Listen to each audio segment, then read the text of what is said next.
Hola, buenos días. Mi nombre es Tania Frausto, soy bióloga marina especializada en conservación de ecosistemas costeros y el día de hoy yo les voy a platicar sobre un tema bastante interesante y que creo que está en la conversación de varios de nosotros, que son los plásticos y su efecto en el mar.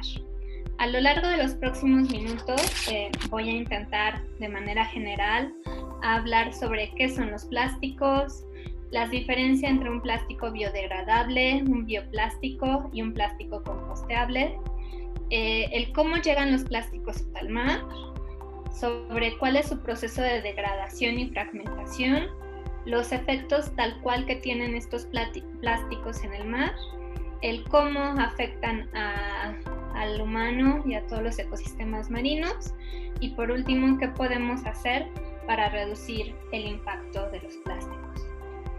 Comenzando, los plásticos realmente son una serie de resinas que realmente es un polímero, es una palabra que realmente es bastante complicada, pero esencialmente son resinas, ya pueden ser de origen de petróleo o también de origen de materia orgánica. Actualmente se han obtenido resinas del maíz, tienen un cierto proceso y se forman estas resinas. Las resinas bajo ciertas condiciones y cierta temperatura se solidifican y forman lo que nosotros conocemos como plásticos. Los plásticos realmente el día de hoy están en todos lados en nuestra vida. Estoy seguro que si ahorita están viendo este video, seguro a la mano tienen un plástico, ya sea su pluma, el envase para la crema para las manos o el labial.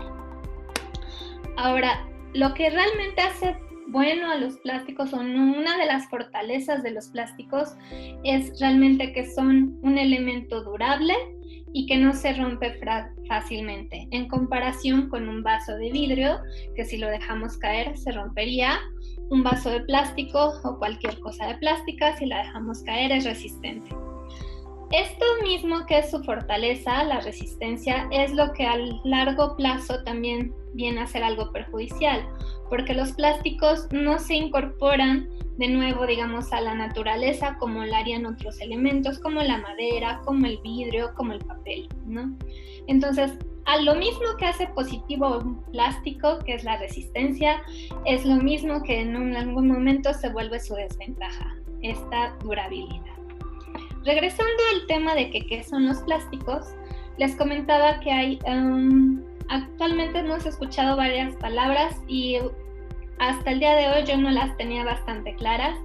¿Cuál es la diferencia de un plástico biodegradable, un bioplástico y un plástico compostable? Comenzando de nuevo de que los plásticos son resinas y que forman estructuras sólidas, y estas resinas pueden ser de origen de petróleo o de origen de materia orgánica. Los plásticos que tienen su origen de materia orgánica son los que conocemos como bioplásticos. Usualmente este tipo de plásticos también son altamente resistentes, pero el proceso de manufactura es mucho más caro y complejo que un plástico derivado del petróleo. Aún no se sabe a ciencia cierta, digamos, cuál es el tipo de plástico que cause, tanto el de materia orgánica como el de petróleo, que cause menos impacto. Actualmente realmente todos son igual de durables en el ambiente, entonces eso quiere decir que su uso es más o menos similar y su permanencia una vez que ya es desechado en el ambiente es igual, muy, muy, muy alta. Ese es el bioplástico. Ahora, los plásticos que son biodegradables son aquellos plásticos que en teoría en condiciones naturales se podrían ir fragmentando de forma tan pequeña que que se disuelvan en componentes químicos que regresen de nuevo al ambiente, pero que regresen de una forma que no altere la composición del ambiente. Actualmente el término de biodegradable desafortunadamente se usa indistintamente, pero obedece más a la política de que cada país haya establecido para definir lo que es un plástico biodegradable. Desafortunadamente, al menos en las normas que yo he revisado, lo que se requiere para que un plástico se degrade o que estos plásticos biodegradables se degraden es que estén a temperaturas mayores de 50 grados centígrados, lo cual realmente, a excepción de pocos lugares en México, no se logra esa temperatura, ¿no? Entonces, decir que un plástico es biodegradable a 50 grados centígrados, pues es muy complicado, por lo menos en la mayoría del mundo, ¿no? Y además, ahora también es más, en términos generales se considera un plástico biodegradable cuando se reincorpora nuevamente al ambiente en un plazo menor a 6 meses o hasta 6 meses.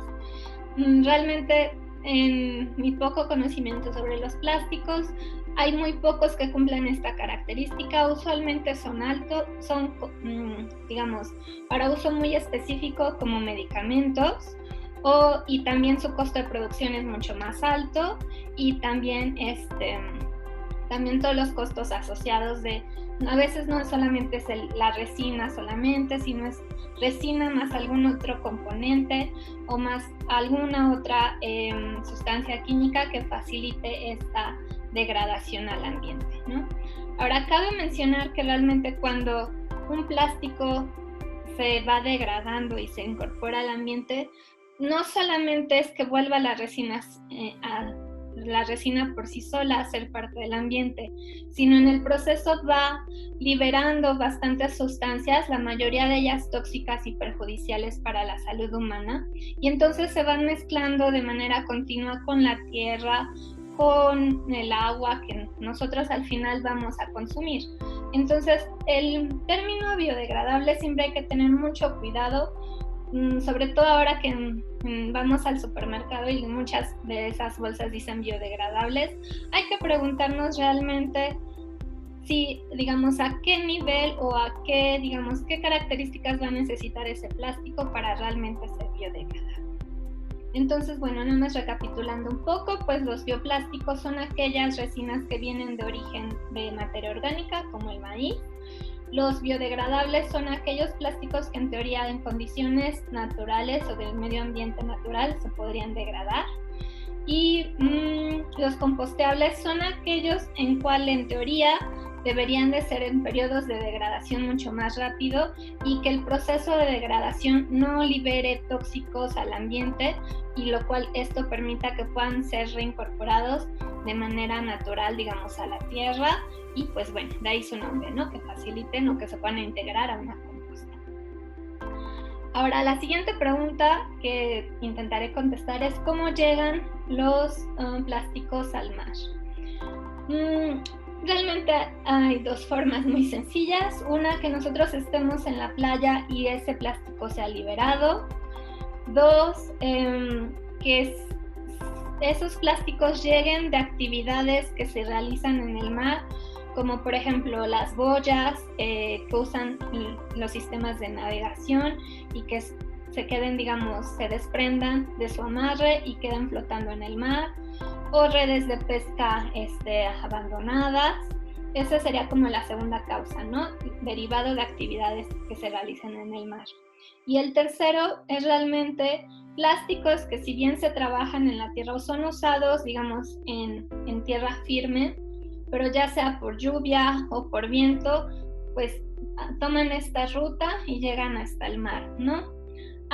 Seguramente han visto en Facebook una imagen que a mí me gusta mucho, que es una coladera que se ve que está en una ciudad y dice, el mar comienza aquí. Y es cierto, ¿no? Mucho del plástico que nosotros por accidente o por descuido terminamos tirando en las calles, o no de forma realmente, no le damos un destino fijo, pues termina bien o mal llegando al mar, ¿no? O simplemente el globo que muchas veces liberamos en la fiesta de cumpleaños, o ahora que lo usamos mucho para anunciar el sexo del bebé, pues ese globo finalmente va a llegar al mar, ¿no? Y bueno, entonces les comento algo que sí me ha tocado ver en la vida real. Una vez estaba navegando como a unos 5 kilómetros de la playa y me tocó ver un refrigerador flotando tal cual en el mar. Muy probablemente ese refrigerador llegó ahí porque hubo una tormenta muy fuerte unas semanas antes y seguramente arrasó con todo lo que estaba en las orillas de los ríos o que estaba como muy mal puesto, ¿no? Y entonces ese refrigerador llegó al mar. Ahora, unas cifras que realmente a mí me resultan muy alarmantes es que aproximadamente el 80% de la basura que llega al mar es plástico. De manera general, se considera que más o menos de una tonelada 1.210.000 toneladas de basura llegan al mar. Imaginemos un poco que una tonelada es un elefante, ¿no? Entonces imagínense más o menos 1 millón de elefantes que llegan cada año al mar y como les comentaba que el plástico, una de sus características es su durabilidad, pues esos elefantes de plástico que llegan al mar llegan para quedarse, desafortunadamente, la mayoría de las veces. Y del tipo de plástico, no todos los plásticos son iguales, hay una gran diferencia, seguro si son un poco más curiosos, usualmente ven que algunos envases tienen o un triángulo o unas iniciales y eso refleja el tipo de plástico que es. Es diferente este plástico del contenedor de la crema a este plástico de las memorias USB, pero bueno, su característica final es la misma y es la durabilidad. Y nada más para platicarles un poco de números sobre los plásticos en el mar. Usualmente, más bien el 49%, o sea, casi la mitad de los plásticos que llegan al mar son plásticos de un solo uso.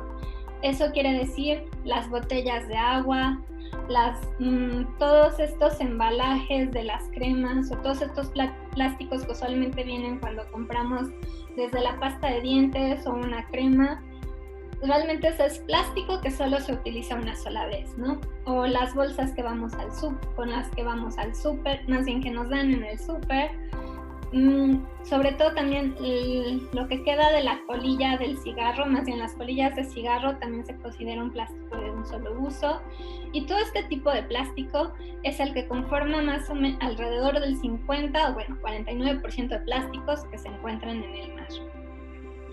Otro 27% es de este residuo de pescas o actividades marítimas, boyas, redes, cualquier otro tipo de fibra de plástico que se utilice. Otro 6% es otro tipo de plástico, ¿no? Toallas sanitarias, pañales, tampax, tapones femeninos. Y bueno, y el otro resto de la basura que llega es de otro tipo, puede ser madera, tela, pero bueno, realmente hablamos de que un 80% de la basura que llega al mar son plásticos. Y creo que eso sí es una cifra que realmente debe de quedar en nuestra mente y en nuestro corazón. Y siguiendo un poco también como en el impacto que tienen, estos plásticos una vez que llegan al mar, digamos, para que se facilite el proceso de degradación, como les comentaba, se necesita temperatura más o menos más alta de la promedio que tenemos en el ambiente en la mayoría de los lugares.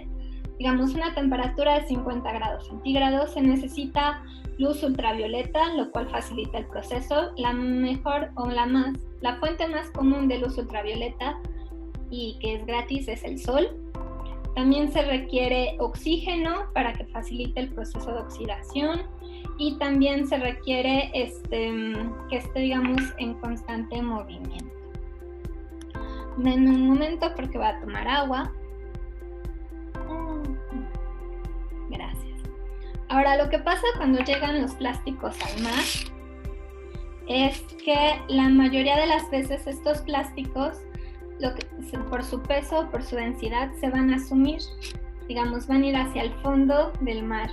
Y en el fondo del mar, desafortunadamente, pues ahí no tenemos ni luz ultravioleta, tenemos pocos niveles de oxígeno, o tenemos pocas cantidades de oxígeno, usualmente son zonas de agua muy fría, ¿no? Entonces realmente todo el plástico que va llegando por su propio peso al fondo del mar, usualmente es plástico que se queda y que ya no se degrada, ¿no? Entonces es como si tuviéramos un fondo marino al día de hoy tapizado de plásticos.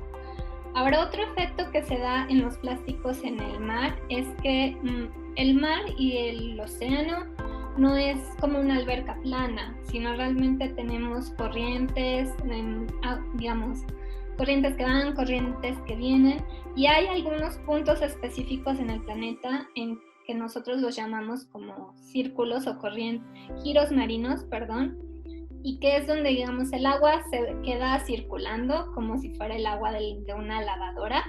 Y entonces esos, a través de ese giro y ese proceso se dan, digamos, va siendo como una especie de centrífuga para los plásticos. Y es ahora lo que nosotros conocemos como islas de plástico. Y hay islas tan grandes como estados, ¿no? Tenemos identificado al día de hoy 5 giros marinos: Pacífico Norte, Pacífico Sur, Atlántico Norte, Atlántico Sur y Océano Índico. En todos estos giros es donde se concentra la mayor cantidad de plásticos. El que, digamos, nos afecta a nosotros, sobre todo a la región de Los Cabos, sería el giro marino del Pacífico Norte. Y realmente los invito a que, terminando esta plática, entren a Facebook o googleen sobre estos giros marítimos y vean las imágenes de la cantidad de plástico que se acumula en estas zonas.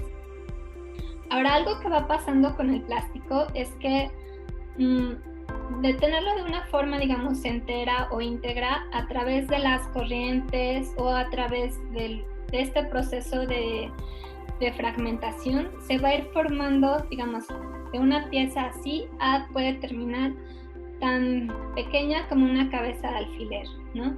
Y eso es lo que nosotros llamamos microplásticos. Ahora, los plásticos, el impacto que tienen en el mar, pues son, digamos, uno es simplemente el que queden de forma física, y pues eso acarrea, digamos, problemas de contaminación visual, que interfieren con el ecosistema. No es lo mismo que de repente estés en tu casa y de repente tengas imaginémonos otra vez a un elefante de plástico en tu sala, ¿no? Entonces, una es la afectación, digamos, física de la presencia del plástico. El segundo es que a través de este proceso de degradación se formen esos microplásticos, y muchas veces esos microplásticos son ingeridos por los peces, ¿no? O por otros animales como crustáceos, como pulpos, ¿no? Al ser tan finos o del tamaño de una cabeza de alfiler, es muy fácil que cualquier animal se lo coma. De hecho, actualmente una cifra que se maneja es que alrededor de 100,000 animales marinos mueren al año por el consumo de plásticos. Y esto es por dos procesos. Uno, cuando se lo comen, no es lo mismo que te comas, digamos, un plato de arroz a que te comieras un plato de plástico. Uno, digamos, hay un proceso que se llama inanición. Los animales no están consumiendo los nutrientes que deberían comer, porque en lugar de comer un alimento están comiendo un plástico, entonces no les llegan los nutrientes necesarios y terminan muriendo de hambre, ¿no? Ese es el proceso de inanición. El segundo proceso es lo que nosotros conocemos como bioacumulación, y no es otra cosa más que el pez chiquito se come, digamos, un arroz de plástico, un grano de plástico, perdón. Pero el otro pez, digamos, el mediano, que se va a comer al chiquito, y no solo se come un pez chiquito, seguramente se comen 10 peces chiquitos, y esos 10 peces chiquitos a su vez ya comieron 10 granos de plástico, ¿no? Entonces el pez mediano ya no se comió solo un grano de plástico, sino se comió 10. Y este proceso se va repitiendo del pez chiquito al mediano, al grande, al más grande y al más grandote, ¿no? Lo que nosotros de manera resumida conocemos trófica, ¿no? Y es como quién se come a quién. Y bueno, al final el problema, y por eso se llama bioacumulación, es porque de poco en poco la cantidad de plástico que se termina comiendo el pez más grande, o inclusive los humanos, que somos, digamos, lo que nosotros llamamos como consumidores tope, o sea, como el punto más alto de esta cadena alimenticia o esta cadena trófica, la cantidad de plástico que nosotros al final terminamos ingiriendo es muy, muy grande, ¿no? aunque sea de forma tan pequeña como el grano de una casa alfiler, o ya sean meramente las sustancias tóxicas que se derivan de las resinas una vez que pasa por, digamos, todo el proceso de digestión del pez. Todas esas toxinas quedan acumuladas en el pez que al final nosotros nos vamos a comer. Entonces nosotros estamos ingiriendo una gran cantidad de toxinas derivadas de los plásticos. Y esto no solo pasa cuando comemos peces, también pasa cuando comemos almejas. Las almejas son organismos que son filtradores, entonces pues realmente van recolectando todas las sustancias, todos los microplásticos que están a su alrededor y pues nosotros nos los comemos, ¿no? Voy a tomar agua, denme un momento por favor. Y bueno, esos serían como los dos efectos más grandes que tienen los plásticos en el mar para la vida marina.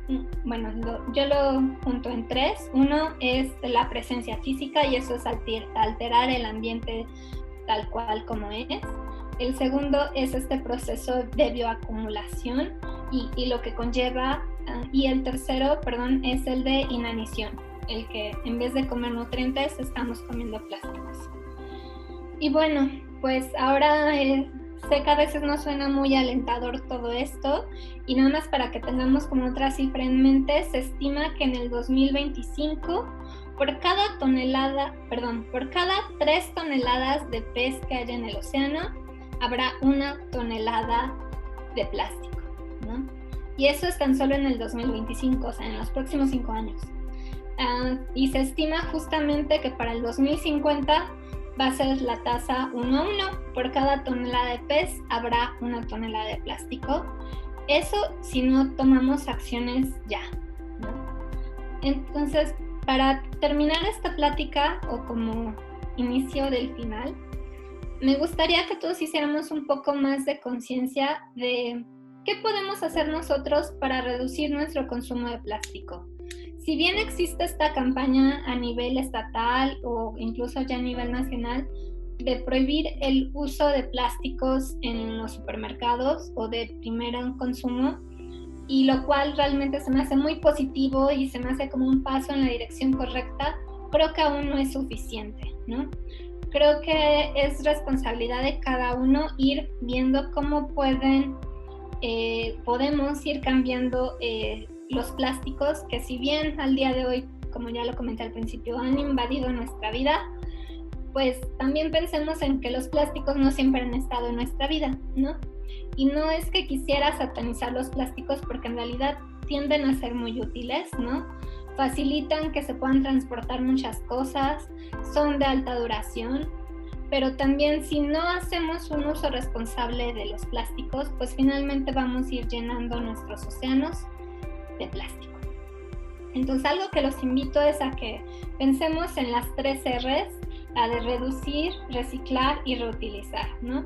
Y de estas 3 R's, la que siempre más me gusta es la de reducir, ¿no? Los invito a que en los próximos días que aún sigan en su casa, usemos nuestra imaginación y veamos qué de lo que tenemos en nuestra casa, que es actualmente de plástico, lo podríamos reemplazar, o más bien simplemente ya no lo tendríamos que adquirir nuevamente con el fin de reducir el plástico que tenemos en nuestras vidas. Algo tan sencillo como, por ejemplo, les comparto mi experiencia de lo que estoy tratando de reducir y modificar es, ya no compro cremas que vengan en contenedores de plástico. Actualmente lo que compro es un tarro de vidrio de aceite de coco y realmente me funciona muy bien. También si eres mujer, en vez de usar toallas femeninas, te invito a que intentes la copa menstrual, aunque es de plástico, pero es una sola vez. También podemos intentar cosas más sencillas aún, como el cepillo de dientes de bambú. También ahora hay muchas marcas que están buscando que tal vez sus envases no sean de plástico, entonces apoyemos a ese tipo de marcas. Sé que en cada localidad hay una marca local que está haciendo pasta de dientes en envase de vidrio, el shampoo en barra. Al final sé que parecen pequeñas cosas, pero que si las vamos juntando en un país que tiene más de 100 millones de habitantes, el impacto real que tenemos en el ambiente es muy alto, ¿no?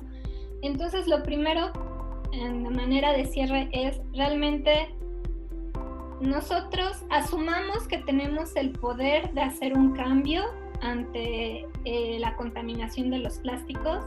Asumamos que somos de una u otra forma responsable de ello, pero que también podemos tener una solución para eso, ¿no? Entonces, usen toda su creatividad, sean ingeniosos.